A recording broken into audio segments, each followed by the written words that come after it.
জীবনের সাথেই তো মৃত্যুর পথ চলা, তবুও কখনো কখনো মৃত্যু থেকে বেঁচে যাওয়া হয়ে ওঠে অতি কাকতালীয়। এই যেমন মাইলস্টোন স্কুলের ৩য় শ্রেণীর স্কাই শাখার শিক্ষার্থী আফ্রিদা খান আনিসা। ৪ দিনের ছুটি শেষে বিমান দুর্ঘটনার দিনেই তার ক্লাসে ফেরার কথা ছিল। আনিসার ছুটির দরখাস্তটি ধ্বংসস্তূপে পেয়ে অনেকেই লিখেছেন, আরও একটি দিন ছুটি বাড়িয়ে নিলে হয়তো চির ছুটিতে যেতে হতো না তার। অজিত আইচের ক্যামেরায় হাসান মাহমুদের রিপোর্ট।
গিয়েছিলাম, এর পরের দিন আমার ইচ্ছা করছিল না যেতে।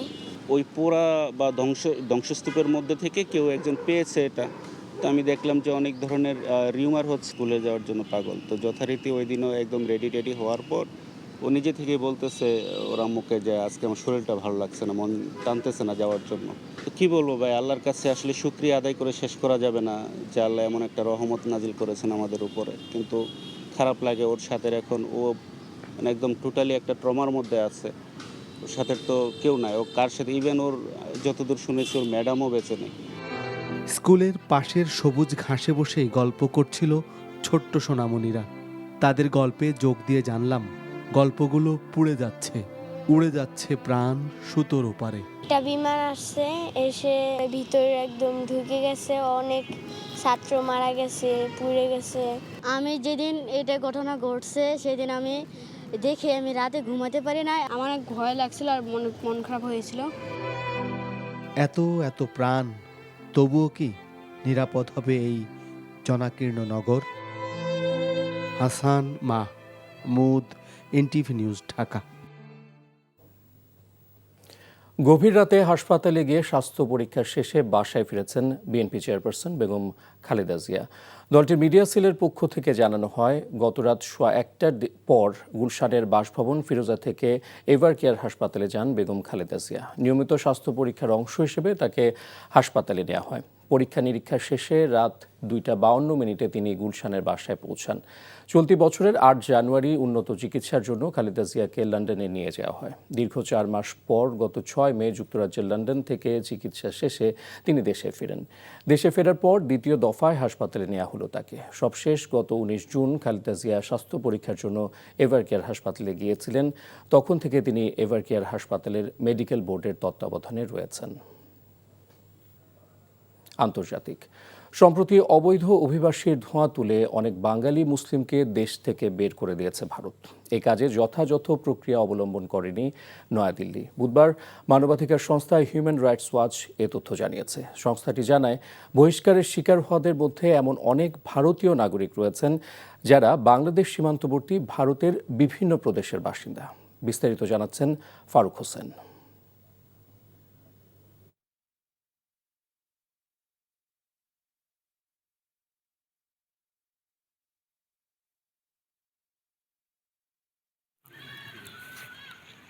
শুধু মুসলিম হওয়ার কারণে শত শত ভারতীয়কে অবৈধভাবে বাংলাদেশে ঠেলে দিচ্ছে ভারত।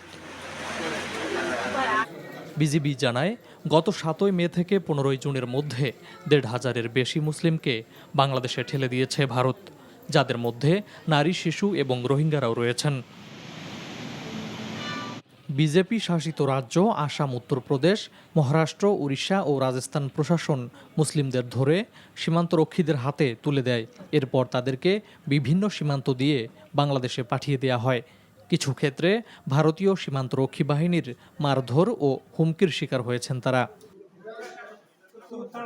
হিউম্যান রাইটস ওয়াচ বলছে, 2015 সাল থেকেই ভারতের হিন্দু জাতীয়তাবাদী বিজেপি সরকার বাঙালি মুসলিমদের বাংলাদেশে বিতাড়িত করার অভিযান জোরদার করেছে। গত এপ্রিলে ভারত শাসিত কাশ্মীরে সশস্ত্র হামলার পর মুসলিমদের উপর খড়গহস্ত হয় ভারত। মুসলিমদের হয়রানি করতে শুরু করে পুলিশ, কেড়ে নেওয়া হয় মোবাইল ডকুমেন্ট। ফলে পরিবারের সাথে যোগাযোগ বিচ্ছিন্ন হয়ে পড়েন তারা। মানবাধিকার সংস্থাটি এমন 18 জনের সাথে কথা বলেছে, যাদের মধ্যে রয়েছেন ভুক্তভোগী ও তাদের পরিবারের সদস্যরা। এ বিষয়ে ভারতের স্বরাষ্ট্র মন্ত্রণালয়ের সাথে যোগাযোগ করে কোনো উত্তর পায়নি সংস্থাটি। ভারতীয় মুসলিমদের অনুপ্রবেশকারী আখ্যা দিয়ে প্রায়ই মন্দ হিসাবে তুলে ধরেন বিজেপি নেতারা। মুসলিমদের বিতাড়নে যথাযথ প্রক্রিয়া অবলম্বন না করায় মৌলিক মানবাধিকার লঙ্ঘিত হয়েছে বলে জানায় হিউম্যান রাইটস ওয়াচ। তারা বলছে, ভারত সরকারের উচিত যারা বহিষ্কারের শিকার হচ্ছেন তাদের জন্য মৌলিক সুরক্ষা নিশ্চিত করা। ভারতীয় নিরাপত্তা কর্মী এবং সীমান্তরক্ষীদেরও অতিরিক্ত বল প্রয়োগ থেকে বিরত থাকা উচিত বলে মনে করে সংস্থাটি। Faruk Hossain, NTV international desk. খেলার খবর, ক্রিকেট। প্রথমবার পাকিস্তানকে টি-20তে হোয়াইট ওয়াশ করার সুযোগ বাংলাদেশের সামনে। সন্ধ্যা 6টায় তৃতীয় ও শেষ টি-20তে লড়বে দুই দল।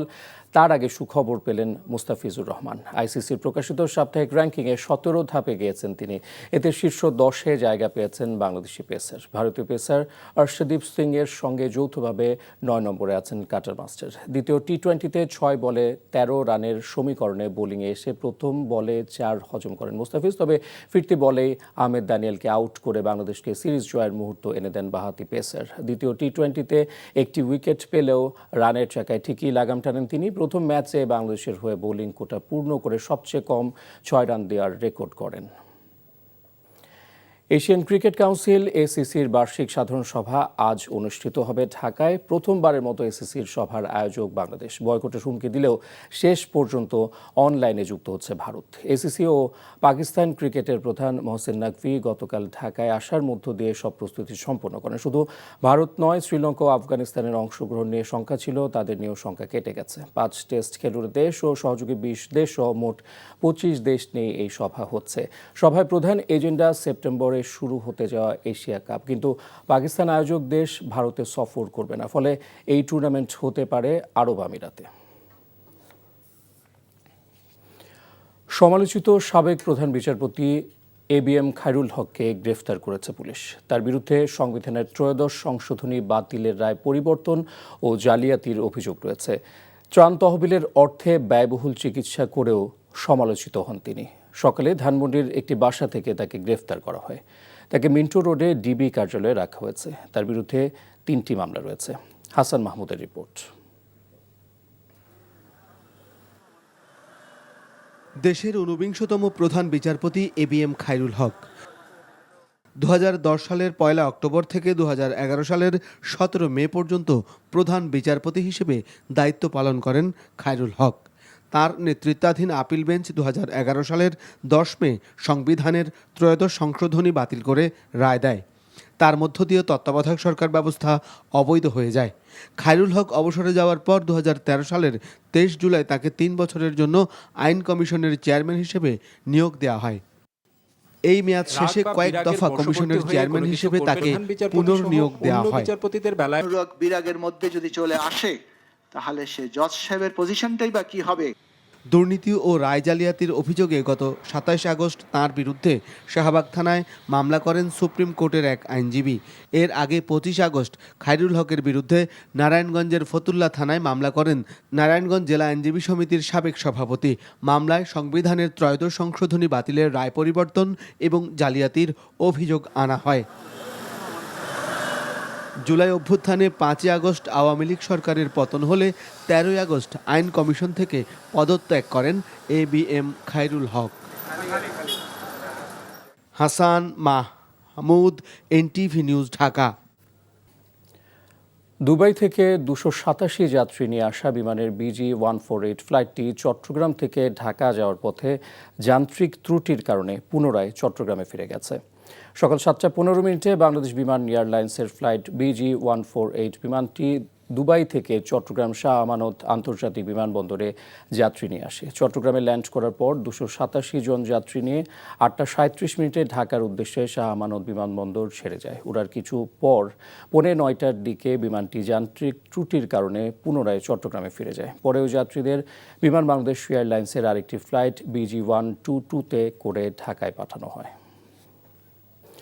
ব্রাহ্মণবাড়িয়ায় দেশ গড়তে জুলাই পদযাত্রা শুরু করেছে জাতীয় নাগরিক পার্টি। এর আগে সকালে স্থানীয় সার্কিট হাউস মিলনায়তনে জুলাই গণ অভ্যুত্থানে শহীদ ও আহত পরিবারের সাথে সাক্ষাৎ করেন এনসিপির আহ্বায়ক নাহিদ ইসলাম সহ কেন্দ্রীয় নেতৃবৃন্দ। পরে কাউতলী মোড় এলাকা থেকে তারা পদযাত্রা শুরু করে। পদযাত্রাটি শহরের প্রধান প্রধান সড়ক প্রদক্ষিণ করছে। পদযাত্রা শেষে পৌর মুক্ত মঞ্চে গিয়ে সমাবেশ করবে এনসিপির নেতারা। মাইলস্টোন ট্র্যাজেডিতে নিহত একই পরিবারের 3 সন্তান আরিয়ান, বাপ্পি ও উমায়ের স্বজনদের সাথে সাক্ষাৎ করে সহমর্মিতা জানিয়েছেন বিএনপি মহাসচিব মির্জা ফখরুল ইসলাম আলমগীর। রাজধানীর উত্তরার তারারটেক এলাকায় পারিবারিক কবরস্থানে দাফন করা 3 শিক্ষার্থীর কবর জিয়ারত করেন বিএনপি মহাসচিব। পরে নিহতদের শোক সন্তপ্ত পরিবারের সাথে কথা বলেন। মির্জা ফখরুল বলেন, জাতির ভবিষ্যৎ শিশুদের এমন মৃত্যু কোনোভাবেই মেনে নেওয়া যায় না, এমন মৃত্যু কাম্য নয় উল্লেখ করে মির্জা ফখরুল এ সময় আবেগাপ্লুত হয়ে পড়েন। বলেন, এ শোক কাটিয়ে ওঠার কোনো ভাষা জানা নেই। শিশুর মৃত্যু সংবাদ শুনেই, বিশেষ করে কোন দুর্ঘটনা যখন ঘটে তখন আমাদেরকে অত্যন্ত ব্যথিত করে, আহত করে। আমরা সবসময় শিশুদেরকে মনে করি যে তারা আমাদের ভবিষ্যৎ, জাতির ভবিষ্যৎ, এই পরিবারের ভবিষ্যৎ। এই পরিবার তাদের যে ব্যথা, তাকে সন্তান দেওয়ার ভাষা আমাদের কাছে নেই। আমরা শুধু তাদেরকে এটুকু জানাতে এসেছি যে আমরা আপনাদের এই কষ্টের সঙ্গে আমরা আছি।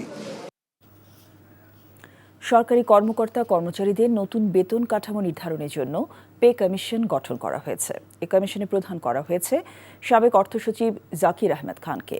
কমিশনকে 6 মাসের মধ্যে প্রতিবেদন দিতে বলা হয়েছে। দুপুরে অন্তর্বর্তী সরকারের উপদেষ্টা পরিষদের সভায় এই কমিশন গঠনের সিদ্ধান্ত হয়। সভায় সভাপতিত্ব করেন প্রধান উপদেষ্টা অধ্যাপক মোহাম্মদ ইউনূস। এছাড়া স্থানীয় সরকার নির্বাচনে দলীয় প্রতীক না রাখা সহ এ সংক্রান্ত 4টি আইনের সংশোধনী অনুমোদন করা হয়েছে। সিটি কর্পোরেশন, পৌরসভা, উপজেলা পরিষদ, ইউনিয়ন পরিষদ নির্বাচনেও থাকছে না দলীয় প্রতীক।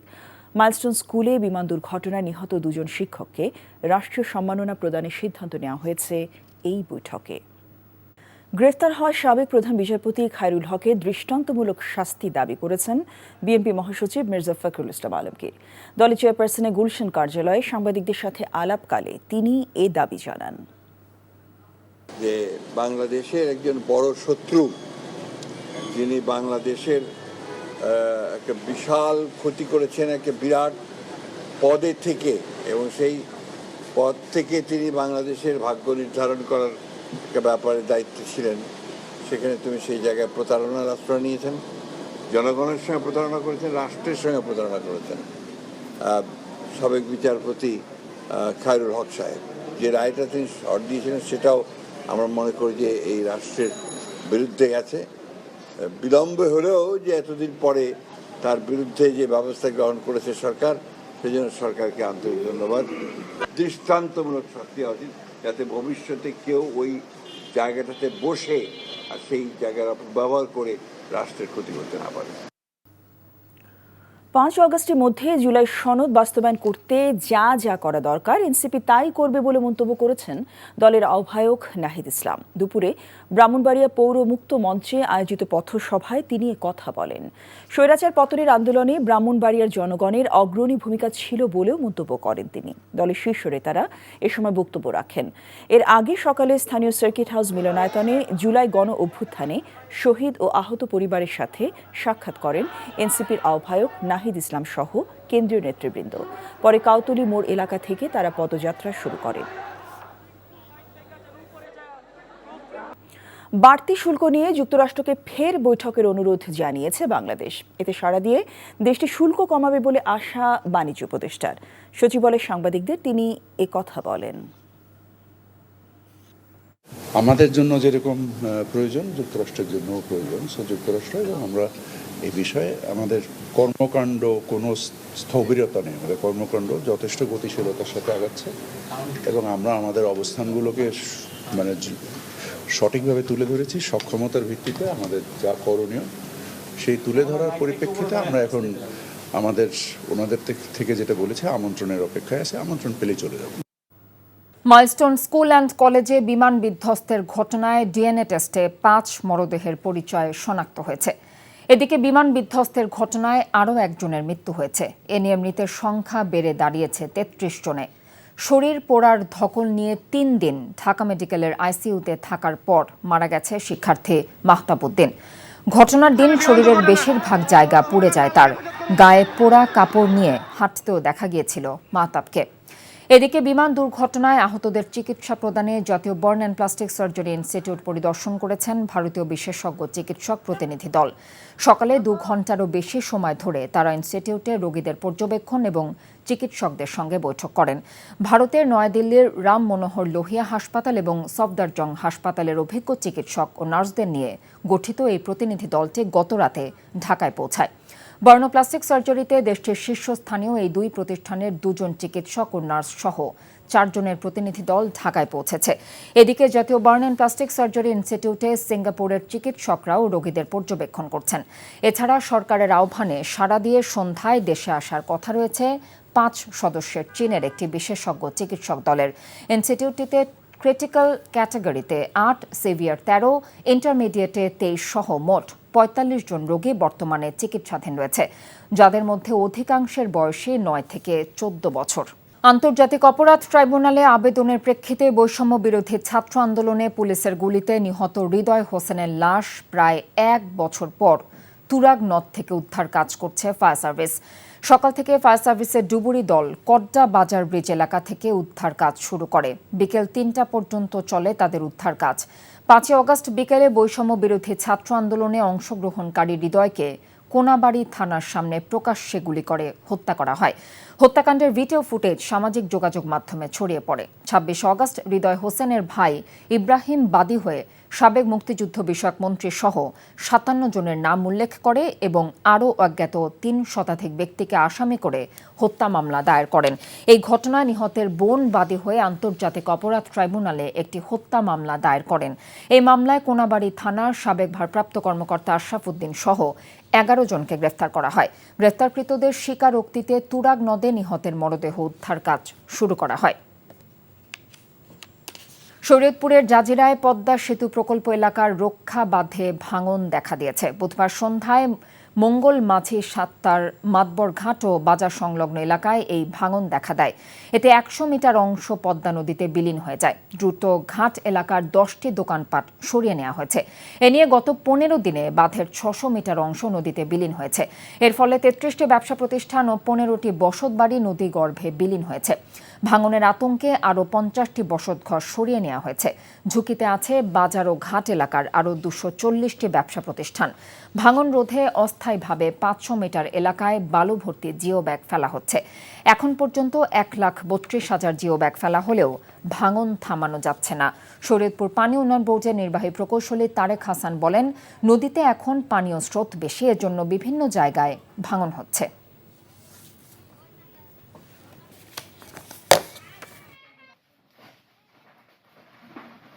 সরকার অনুদান পাইতাম, সাহায্য পাইতাম, আমার উপকার হইতো। নদীতে জায়গা জমি সব এখন ভেঙে নিয়ে গেছে, এই কারণে আমাদের ঘর সহজ হইতেছে। এই যখন কত টাকা পয়সা লাগবো না, এটি কেমন করি, এটি তো চাকর লাগবো। দেশে মবের নামে মানুষের মাঝে আতঙ্ক তৈরি করা হয়েছে বলে মন্তব্য করেছেন বিএনপি সিনিয়র যুগ্ম মহাসচিব রুহুল কবির রিজভী। মৌলভীবাজার শহরের এম সাইফুর রহমান অডিটোরিয়ামে বিএনপি জেলা শাখার আয়োজনের সদস্য নবায়ন ও প্রাথমিক সদস্য সংগ্রহ কর্মসূচির উদ্বোধন শেষে তিনি কথা বলেন। 5ই আগস্টের পরে এই মব কালচার এত বেশি তীব্র আকার ধারণ করলো কেন? এখানে প্রশাসনিক ব্যবস্থা কোথায়? এটা তো আজকে মানুষ জানতে চায়। এটা তো আজকে মানুষের মধ্যে যে আতঙ্ক তৈরি হয়েছে এই মব কালচারের নামে। কেউ হয়তো বলে দিল একটা নিরীহ ছেলে, এই ছেলেটা চুরি করেছে, হঠাৎ উচ্ছৃঙ্খল জনতা তার উপর আক্রমণ করে তাকে মেরেই ফেলবে। চট্টগ্রামে আইনজীবী সাইফুল ইসলামকে কুপিয়ে হত্যা সহ 5 মামলায় সনাতনী জাগরণ জোটের মুখপাত্র ইসকন নেতা চিন্ময় কৃষ্ণ দাসের জামিন আবেদন নামঞ্জুর করেছে আদালত। সকালে চট্টগ্রাম মহানগর দায়রা জজ মোহাম্মদ হাসানুল ইসলামের আদালত শুনানি শেষে এই আদেশ দেন। আসামি চিন্ময়ের পক্ষে শুনানি করেন ঢাকা থেকে আসা আইনজীবী অপূর্ব কুমার ভট্টাচার্যের নেতৃত্বে একটি দল। রাষ্ট্রপক্ষ থেকে জামিনের বিরোধিতা করা হয়। উভয় পক্ষের শুনানি শেষে আদালত জামিন আবেদন নামঞ্জুর করেন। শুনানির সময় আদালতে আনা হয়নি ইসকন নেতা চিন্ময় কৃষ্ণকে। নাইখংছড়ির ঘুমধুম সীমান্ত দিয়ে বিজিবির তত্ত্বাবধানে মিয়ানমারে ফেরত গেল ৭১ জন তঞ্চঙ্গা ক্ষুদ্র নৃগোষ্ঠী। এদের মধ্যে নারী, পুরুষ এবং শিশুও রয়েছে। এক প্রেস বিজ্ঞপ্তি বিষয়টি নিশ্চিত করেন বিজিবি ৩৪ ব্যাটালিয়নের অধিনায়ক lieutenant colonel SM Khairul Alam. BGB জানায় ২২ জুলাই প্রথম দফায় 10টি পরিবার এবং 23 জুলাই দ্বিতীয় দফায় আরও 10টি পরিবার মিয়ানমারে ফিরে যায়। মিয়ানমারের রাখাইন রাজ্যে সেনা, বিদ্রোহী গোষ্ঠী ও আরাকান আর্মির মধ্যকার সংঘর্ষের ফলে ২০২৩ সালের অক্টোবর থেকে চলতি বছরের ফেব্রুয়ারি মাস পর্যন্ত বেশ কিছু তঞ্চঙ্গা পরিবার বাংলাদেশে পালিয়ে এসেছিল।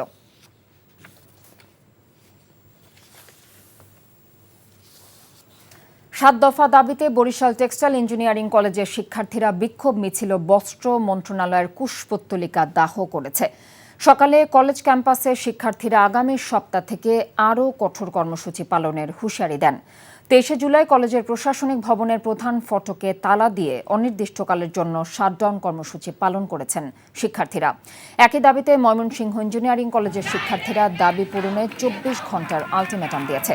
এ সময় জেলা প্রশাসকের অফিসের সামনে অবস্থান নিয়ে বিক্ষোভ করে শিক্ষার্থীরা। ওদিকে চট্টগ্রামের বন্দর পতেঙ্গা এলাকায় যানজটমুক্ত নিরাপদ সড়কের দাবিতে মানববন্ধন করেছে স্কুল কলেজ শিক্ষার্থী সহ বিভিন্ন শ্রেণী পেশার মানুষ। হেরোইন রাখার দায়ে সিরাজগঞ্জে ৩ মাদক ব্যবসায়ীকে যাবজ্জীবন কারাদণ্ড দিয়েছে আদালত। একই সাথে প্রত্যেককে ৩০,০০০ টাকা জরিমানা অনাদায়ে ৩ মাস করে বিনাশ্রম কারাদণ্ড দেওয়া হয়েছে। দুপুরে সিরাজগঞ্জের অতিরিক্ত জেলা ও দায়রা জজ ১-এর বিচারক মোহাম্মদ এরফানুল্লাহ এই রায় প্রদান করেন। মামলার বিবরণীতে ২০২০ সালের ২৫শে মে সিরাজগঞ্জ হাটি কুমরুল গোলচত্বর এলাকায় সলঙ্গায় একটি মোটরসাইকেলে তল্লাশি করে 2টি ব্যাগের মধ্য থেকে ২০০ গ্রাম হেরোইন জব্দ করে।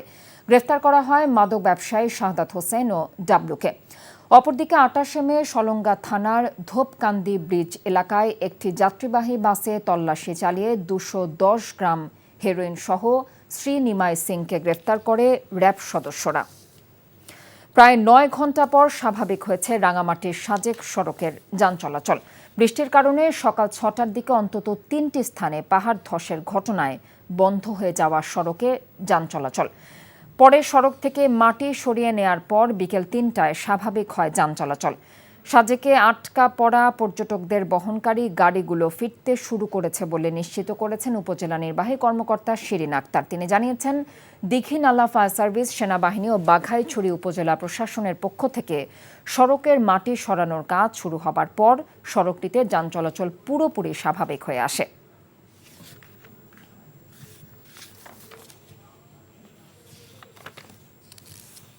মৌসুমের শুরুতে চাঁদপুর মাছঘাটে পর্যাপ্ত ইলিশের সরবরাহ না থাকলেও আজ ইলিশের সরবরাহ বেড়েছে কয়েক গুণ। ইলিশের সরবরাহ বাড়ায় কেজিতে দাম কমেছে ২০০ থেকে ৩০০ টাকা। ক্রেতা বিক্রেতাদের উপস্থিতিতে সরগরম হয়ে উঠেছে দেশের বৃহৎ মৎস্য অবতরণ কেন্দ্র চাঁদপুর মাছঘাট। আজ প্রায় ৪০০ থেকে ৫০০ মণ ইলিশ ঘাটে এসেছে। ঘাটে দক্ষিণাঞ্চল থেকে আসা ইলিশের সরবরাহ বেড়েছে। বিশেষ করে চাঁদপুরে পদ্মা মেঘনার ইলিশের সরবরাহ আরও বাড়লে দাম অনেক কমে আসবে বলে জানিয়েছেন ব্যবসায়ীরা। বিমানবাহিনীর যুদ্ধ বিমান বিধ্বস্ত হওয়ার ঘটনায় মাইলস্টোন কলেজের ৩ শিক্ষার্থী ও ২ অভিভাবক এখনও নিখোঁজ। কলেজ কর্তৃপক্ষ বিবৃতিতে এ তথ্য জানিয়েছে। আর মৃত্যুবরণ করা যাদের এখনও শনাক্ত করা যায়নি তাদের মরদেহ নিয়ে একাধিক দাবিদার পাওয়ার মতো জটিলতা তৈরি হয়েছে। নজরানা চৌধুরীর রিপোর্ট। রাইসা মনি মাইলস্টোন স্কুল ও কলেজের ৩য় শ্রেণীর শিক্ষার্থী। বিমান বিধ্বস্তের ঘটনায় নিহত হয়েছে সে। তার বাবা তাকে দেখে শনাক্ত করলেও হাসপাতাল কর্তৃপক্ষ জানিয়েছে একই মরদেহের জন্য আরেকজন দাবিদার আছে। যে কারণে তাকে ডিএনএ নমুনা দিতে হয়েছে।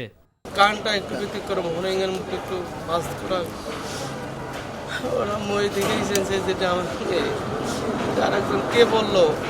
রাইসার বাবা বৃহস্পতিবার মাইলস্টোন কলেজে এসেছিলেন তার মেয়ের মরদেহ যেন তাকে হস্তান্তর করা হয় সেই দাবি নিয়ে, কারণ তাকে হাসপাতাল থেকে জানানো হয়েছে ডিএনএ পরীক্ষার ফলাফল আসতে 5 দিন সময় লাগবে। কালকে আবার গেছি, কালকে যাওয়ার পরে বলতেছে যে আরেকজন আংশিক দাবি আছে, তাদের হতে পারে, তারা আবার দিয়ে দিছে। আমি তার সাথে একটু সাক্ষাৎ করতে বলে আমার মনটা ভালো লাগতো। আমি তো আর পজিটিভ ভাবো না, লাস্টটা যদি পাই আমি দাফন করতে পারি। এদিকে মাইলস্টোন কলেজের অধ্যক্ষ স্বাক্ষরিত এক বিবৃতিতে প্রতিষ্ঠানের 3 শিক্ষার্থী ও 2 অভিভাবক নিখোঁজের কথা জানানো হয়েছে, যদিও তাদের নাম পরিচয় সম্পর্কে কিছু জানানো হয়নি ওই বিবৃতিতে। একই সাথে মাইলস্টোন কলেজের সাথে সম্পর্কিত আহত সবার চিকিৎসা সহ সব প্রয়োজনে সর্বদা পাশে থাকার কথাও জানিয়েছেন অধ্যক্ষ মোহাম্মদ জিয়াউল আলম। Nazrana Chowdhury, NTV news, Dhaka. গ্রেফতার হওয়া সাবেক প্রধান বিচারপতি খায়রুল হকের দৃষ্টান্তমূলক শাস্তি দাবি করেছেন বিএনপি মহাসচিব মির্জা ফখরুল ইসলাম আলমগীর। বলেন, গুরুত্বপূর্ণ জায়গায় বসে যেন কেউ রাষ্ট্রের ক্ষতি করতে না পারে। খায়রুল হকের কারণে দেশের রাজনৈতিক সংকট ও বিচার ব্যবস্থার প্রতি অনাস্থা তৈরি হয়েছে বলেও মন্তব্য করেন মির্জা ফখরুল। বিএনপি চেয়ারপারসনের গুলশান কার্যালয়ে তিনি এসব কথা বলেন। ইমরুল আহসানের রিপোর্ট। কথা বলার ব্যাপারটা, সাবেক প্রধান বিচারপতি এবিএম খায়রুল হকের গ্রেফতারের প্রতিক্রিয়ায় সরকারকে সাধুবাদ জানান বিএনপির মহাসচিব। বলেন, খায়রুল হক দেশের একজন বড় শত্রু। ত্রয়োদশ সংশোধনী বাতিলের রায়ে সাবেক এই প্রধান বিচারপতি প্রতারণার আশ্রয় নিয়েছেন উল্লেখ করে মির্জা ফখরুল বলেন, যার ধারাবাহিকতায় দেশে রাজনৈতিক সংকটের সূত্রপাত।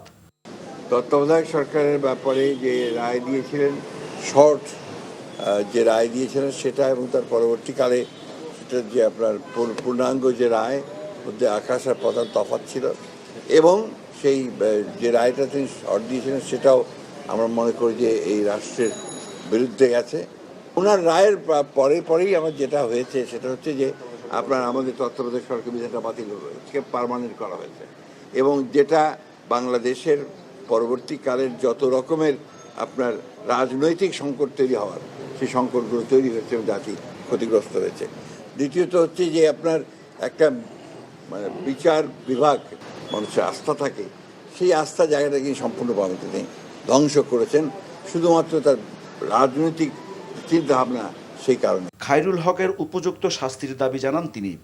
যিনি বাংলাদেশের একটা বিশাল ক্ষতি করেছেন একটা বিরাট পদে থেকে, এবং সেই পদ থেকে তিনি বাংলাদেশের ভাগ্য নির্ধারণ করার একটা ব্যাপারে দায়িত্ব ছিলেন, সেখানে তুমি সেই জায়গায় প্রতারণার আশ্রয় নিয়েছেন, জনগণের সঙ্গে প্রতারণা করেছেন, রাষ্ট্রের সঙ্গে প্রতারণা করেছেন। দৃষ্টান্তমূলক শাস্তি হওয়া উচিত, যাতে ভবিষ্যতে কেউ ওই জায়গাটাতে বসে আর সেই জায়গার ব্যবহার করে রাষ্ট্রের ক্ষতি করতে না পারে। শিশু একাডেমি স্থানান্তরের উদ্যোগের বিরোধিতাও করেন বিএনপির মহাসচিব। আমরা চাই না যে শিশু ভবনটি সেই জায়গা থেকে আপনার স্থানান্তরিত করা হোক। Imrul Hasan, NTV news, Dhaka. সরকারি কর্মচারীদের নতুন বেতন কাঠামো নির্ধারণে পে কমিশন গঠন করেছে সরকার। আর স্থানীয় সরকার নির্বাচনে দলীয় প্রতীক থাকছে না। প্রধান উপদেষ্টা ডক্টর মোহাম্মদ ইউনূসের সভাপতিত্বে অনুষ্ঠিত উপদেষ্টা পরিষদের বৈঠকে এই সিদ্ধান্ত হয়। এছাড়া মাইলস্টোন স্কুলে বিমান দুর্ঘটনায় উদ্ধারকারী নিহত 2 শিক্ষককে রাষ্ট্রীয় সম্মাননা প্রদানের সিদ্ধান্ত নেওয়া হয়। নাজিবুর রহমানের রিপোর্ট। দেশে বর্তমানে 15 লাখ সরকারি কর্মকর্তা কর্মচারী বেতন পাচ্ছেন 2015 সালের পে স্কেল অনুসারে। 2 বছরের বেশি সময় ধরে দেশে উচ্চ মূল্যস্ফীতি সাপেক্ষে মানুষের আয়ও কমে যাচ্ছে।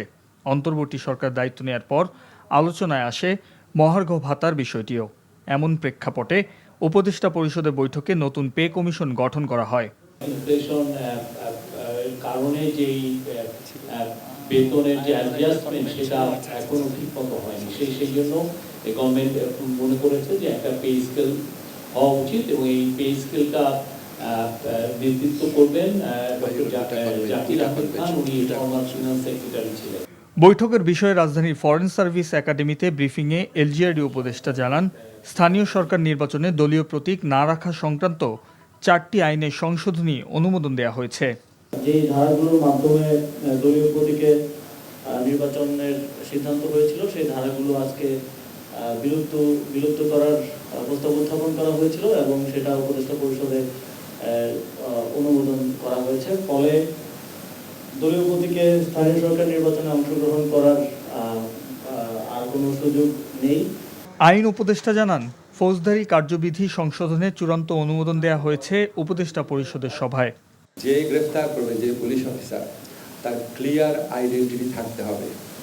যত দ্রুত সম্ভব গ্রেফতারকৃত ব্যক্তির পরিবার, বন্ধু বা লয়ারকে তার সাথে যোগাযোগ করে জানাতে হবে যাতে গ্রেফতার করেছে, আমরা এই কারণে গ্রেফতার করেছি, এই মামলায় গ্রেফতার করেছি। গোপালগঞ্জে এনসিপি সমাবেশে হামলার ঘটনায় বিচার বিভাগীয় তদন্ত কমিটি গঠন করা হয়েছে জানিয়ে প্রধান উপদেষ্টার প্রেস সচিব জানান, ৩ সপ্তাহের মধ্যে তদন্ত প্রতিবেদন জমা দেওয়ার সময় বেঁধে দেওয়া হয়েছে। Najibur Rahman, NTV news, Dhaka. ২৪শে জুলাই গণঅভ্যুত্থানের আগের ১৫ বছরে ছাত্রলীগ সহ আওয়ামী সন্ত্রাসে এবং তৎকালীন সরকারের নির্দেশে রাষ্ট্রীয় বাহিনী কর্তৃক নিহতদের তালিকা প্রস্তুত করার নির্দেশনা দিয়েছেন প্রধান উপদেষ্টা অধ্যাপক ড. মোহাম্মদ ইউনূস। আজ বিকেলে রাষ্ট্রীয় অতিথি ভবন যমুনায় প্রধান উপদেষ্টার সঙ্গে সাক্ষাৎ করেন ছাত্রলীগের সন্ত্রাসীদের হামলায় শহীদ বুয়েট শিক্ষার্থী আবরার ফাহাদের বাবা মোহাম্মদ বরকতুল্লাহ, ছোট ভাই আবরার ফায়াজ ও মামা মোহাম্মদ মোফাজ্জল হোসেন। সাক্ষাতে শহীদ আবরার ফাহাদের পরিবারের অনুরোধের প্রেক্ষিতে প্রধান উপদেষ্টা এমন নির্দেশ দেন। এ সময় আবরার ফাহাদ হত্যা মামলার বিচার কাজ ত্বরান্বিত করতে সরকারের পক্ষ থেকে উদ্যোগ নিতে প্রধান উপদেষ্টাকে অনুরোধ জানান আবরারের বাবা। সব শিক্ষা প্রতিষ্ঠানকে আবারও শিক্ষার্থী বান্ধব করতে প্রধান উপদেষ্টার কাছে অনুরোধ জানান আবরার ফাহাদের ছোট ভাই আবরার ফায়াজ। পাশাপাশি ক্যাম্পাসে র্যাগিং বন্ধে সরকারকে কঠোর ব্যবস্থা নিতেও অনুরোধ জানান তিনি।